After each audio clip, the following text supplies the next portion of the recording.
All right, so you're listening to the Matt Pierce blog. Today is Monday, the 14th day of April 2025. This is real talk from the PR guy, real talk from the ground. We're going to talk about this. I'm Matt Pierce, and today I want us to dive in to the topic that most folks outside of the world, our energy world, do not get. And I think that too many on the inside pretend that they want to understand it, but this is a really complicated thing that a lot of people just don't understand. And we're going to talk about oil. More specifically, we're going to talk about shale oil, the Texas Permian, the break-evens, the markets, all this misinformation that's out there. And yeah, we're going to talk about the Pete's and repeats of the industry, the guys in the field who are too busy sounding smart to actually be useful. I know that just pissed a lot of y'all off, but so be it. I think we need to jump into this because we've spent a little while having this conversation about oil and gas. But I think that here's what you need to know up front, right? Every single well, and you've heard me say this before, every single well has a break-even price. And that's all different. It depends on the geology, the depth, the pressure, surrounding infrastructure, the cost of capital that brought that well to life. I mean, there's a lot of different things that figure into this. But if you want an average, okay, just something to kind of hang your hat on, right? The average break even for wells in the Texas Permian Basin right now is around $65 a barrel. That's your threshold, right? Think about it. That's the line in the sand, right? Above that, most producers are making pretty good money. Below that, they're still making money, but they're going to start sweating, okay? So I want you to keep in mind, $65 to $75 is kind of that threshold. Now, $65 a barrel. That doesn't mean that people within this industry are jumping for joy, right? That doesn't mean they're like, oh my gosh, they're making money, they're breaking even. They're just not making as much money as they once were. Okay. But $65 a barrel means that the machine basically keeps running, but it runs cautiously. Okay. And that's where you see a lot of people, these naysayers, these good company hands out there talking about, well, I'm still working. We're adding more jobs every day. And we're just going like gangbusters out here. The reality of this is they are still working. They're just doing it a little bit more careful. Okay. It means that CapEx, the capital expenditures, are completely allocated, right? These budgets are strapped. Some wells get drilled, others don't. You know, the producers, this is when internally the producers, the guys that I work with, that's when they start reducing their activity. Okay. Now you're going to see these people say, well, I'm still working. I still got my job. You know, you don't know what you're talking about. You know, all this stuff. That's fine. But the reality of it is this is at $65 a barrel. This is oil patch speak for we're going to put the brakes on things and we're not going to sound too scared while we do it. Right? We're going to hit the brakes, but we're still going to maintain a little positivity. Okay? But there's a curveball in all this. There is a curveball in every bit of what I'm talking about here. There's a curveball. And that curveball is the Trump administration. And make no mistake about it. They are setting up the messaging for everything that they said in the previous campaign, right? They've been pretty clear that they want to see WTI, West Texas Intermediate, hover around $50 to $55 a barrel, maybe even lower. Why? To keep gas prices low. Mm-hmm. Because if gas prices are low, voters are pretty happy. And they think that this is going to apply pressure to the global markets, right? But remember, there was a curveball I was talking about, and that curveball is that price point puts a lot of Texas producers at risk. It's beneath their break-even level. That's Trump takes a lot in consideration, but also a lot of times he takes a lot of bad things into consideration. He doesn't consider the layoffs. He doesn't consider the delayed completions. He doesn't, take into consideration the frac crews getting cold stacked. A lot of stress out there for folks whose livelihood depends on drilling, hauling, and pumping. He doesn't get that. And I think that's where he loses. This is where a guy who's out of touch with reality, this is where it begins to show. I mean, really. And ultimately, right now, gas at $60, oil at $60 a barrel, it isn't doing much for the consumer right now. It's just not, because you have too many states like Texas, like California, that are putting their tax base first, right? Because think about it. How can governments make money? Taxes and fees. They don't really have any other way to make money. Taxes and fees. Now, the shale game, it's the shale game. It's high risk, high decline. And I think that this is worth having a conversation about. The mechanics of shale production. And this is not something that the political wonks and the business people of the world and even the attaboyers out there, the good old boys, want to have a conversation about. But I think it's something we need to have a talk about, because this is where things get real murky within the industry, and outsiders and analysts and, these Pete and repeat guys. This is where they get misunderstood. This high risk, high decline thing, right? Because shale oil is not like conventional oil. In a conventional well, okay, you tap in to a pressurized reservoir, right? And that thing can flow for years, sometimes decades. Shale is a whole different beast. Shale production is very volatile, both economically and geologically. Shale production is volatile. Some of you are asking me in the comments and in questions and emails kind of how this thing works. And in short, I'm going to break this down for you. Shale wells are drilled horizontally into very tight rock formations. And I'm working on an interview with a geologist right now who can explain this a lot better than I could, but I'm going to give you my bare kind of assessment of this. But shale wells are usually drilled horizontally into very tight rock formations. Then they're hydraulically fracked with high pressure fluids that it cracks the rock and then it lets the oil kind of seep out, right? When it works, we have this thing called IP, initial production. The IP rate is sky high when it works. That's the beauty of it. It's not flashy. It's not sexy. It's very front loaded. You might get 1,000 to 1,500 barrels a day in the first month.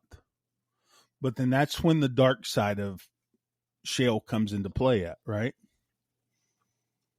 The dark side is that while you get this very heavy upfront production, those rates are going to decline very, very quickly. And we're talking 60 to 70% decline in the first year, sometimes even more. So what do producers do? They drill more wells. They keep the machine fed, right? Because they know that shale is very, very volatile. And that's what makes shale very different from conventional drilling. It's not a set it and forget it kind of model. This is something, it's a treadmill, right? It's something I should probably get on a little more often. If you stop drilling, the entire system slows down. The entire system slows down. And that brings us back to pricing. What a lot of the folks out there don't realize is they don't realize that shale is very capital intensive, not like the old conventional wells. These wells are not cheap. The frac crews, the sand, the water, the logistics, the leases, all of this shit costs money. So when the price of oil drops, okay, these high cost producers, especially in shale, are the first ones to feel it. They are. So when WTI drops to 60, 65, 50, 55 marks, you start seeing a little bit of pain because shale is very volatile. And you have to keep this thing running, okay? You have to keep this kitty fed. Now, there's a lot of dangerous personalities in the patch, and I want to talk directly to the folks that are out there working in it, right? The boots on the ground. You know who you are. If you've worked a single week in this business, you've met two types of people that I'm about to describe to you, okay? There's two types of people. First off, we're going to talk about the ones that tend to comment on my TikTok a lot and on my YouTube page quite a bit. These are the know-it-alls. You heard me talk about the Pete, and repeat guys. These are the ones promoting and parroting corporate talk, right? They're out there touting it like it's the gospel. They say that we're fine because they still have a job today. They dismiss questions. They downplay the risk. They scoff at all the people that are out there suggesting that a storm might be coming in. These guys are very dangerous because they create a very false sense of security. They treat volatility like it's fake news. And what's worse about that is they influence the mid-level decision makers who are depending on field level feedback for production strategies. So the guys who are out there listening at the Pete's and repeats, they're putting their bosses in a real tough spot. So generally, nobody listens at those voices that say, "Well, we're still pumping out here in the patch, boy. We got a lot of damn oil out here, boys. Come on out here, boys. We got lots of work going on out here, boys. Y'all need to get off your ass and get out there in the oil patch. Come out here and make you some money. All this bullshit, it ain't slowing down. It's keep going. It's a good job. It's a good one. You just don't know what you're talking about." Well, those are the fucking guys that are going to get you in trouble. Those are the fucking guys that really don't know their elbow from their asshole about anything. But then you got your next group of people, and they're your pragmatics. That's probably where I fall into. These are the men and women who keep their heads down. They're out there doing the job. They stay ready. They don't panic. They're not pretending that everything is sunshine either, okay? They're not walking through this with their Pollyanna glasses on. They know that job security in the patch is a freaking myth, all right? They stack cash when times are good. They train for other positions. They're focusing more on the long term, right? They're looking at jobs that they can do within the industry that are going to be there when these field jobs play out when oil hits a certain price. They prepare for the dip even when things are riding high, right? These folks are the ones who are going to survive, not because they're lucky, but because they're real. Not because they're lucky, because they're real. They're understanding the strategy behind this. Okay. So let's zoom back out for a little bit. Let's take our telephoto lens. Let's zoom it back out a little bit. America exports two things. You hear me talk about this a lot. Barrels and bushels. Barrels and bushels. What I mean by that is oil and agriculture. And it's the strength of our economy. And our leverage on the world stage really depends on this. It comes from our ability to move things more efficiently. And remember what I say, there's always a catch. There's always a catch. While we can still sell bushels and barrels to anyone, okay? We can sell bushels and barrels to anyone. China, Europe, Brazil, you name it. We can sell it to them. But these countries do not rely on us.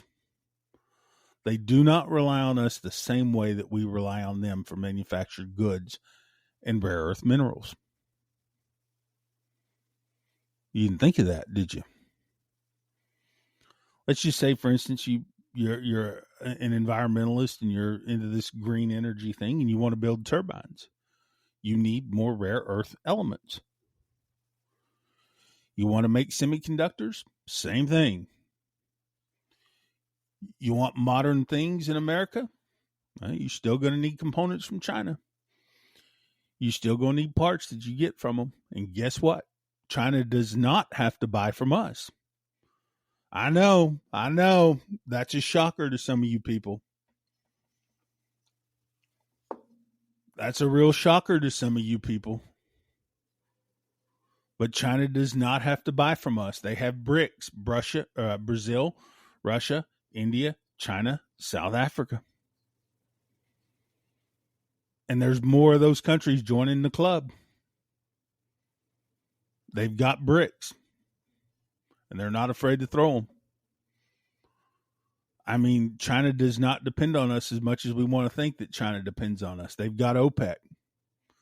They can go to Brazil. They can go to Russia. And they can get what they need on a daily, on a yearly, on a multiple year basis. This is reality.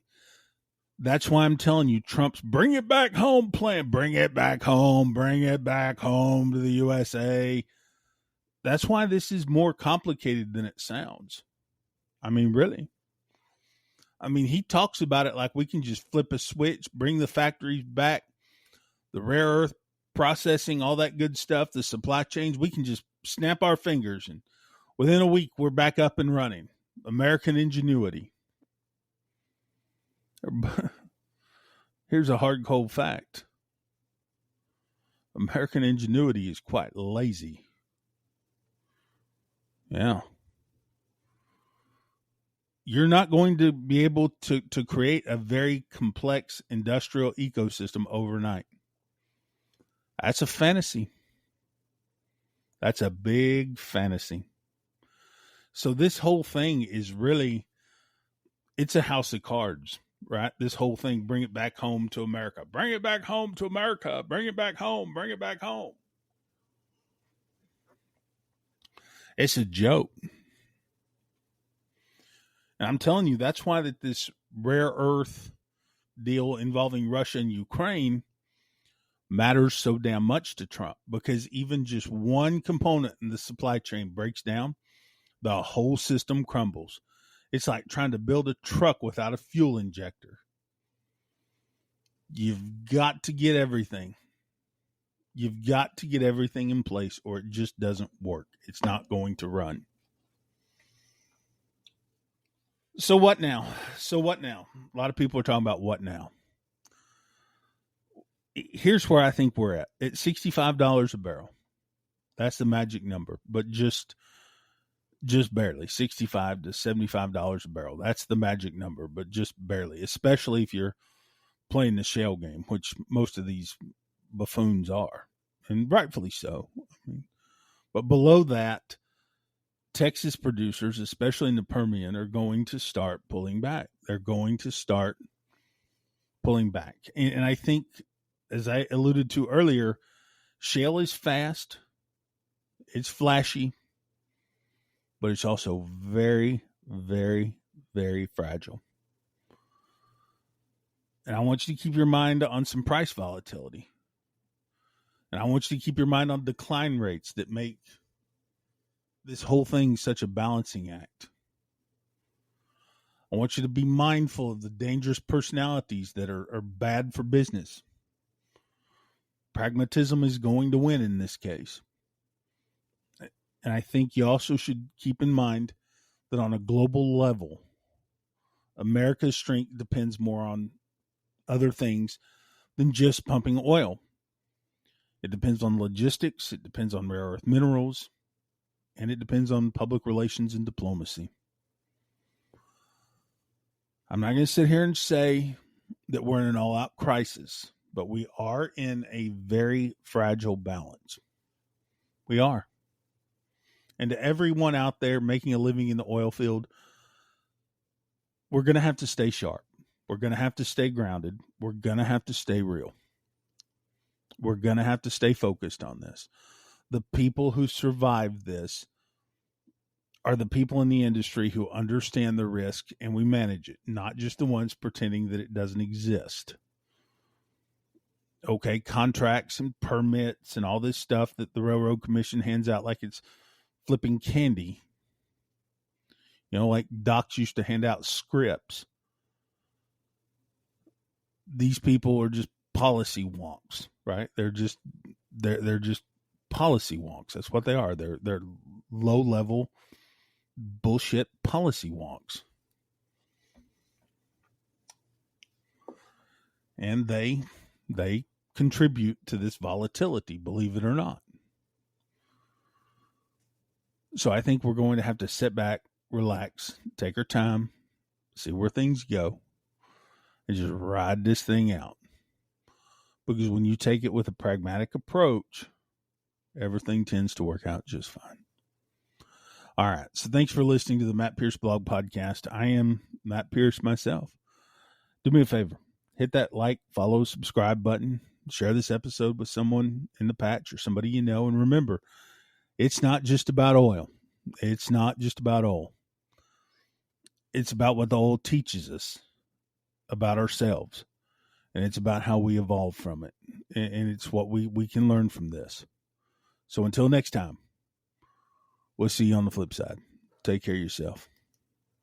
And take care of your brother out there too, all right?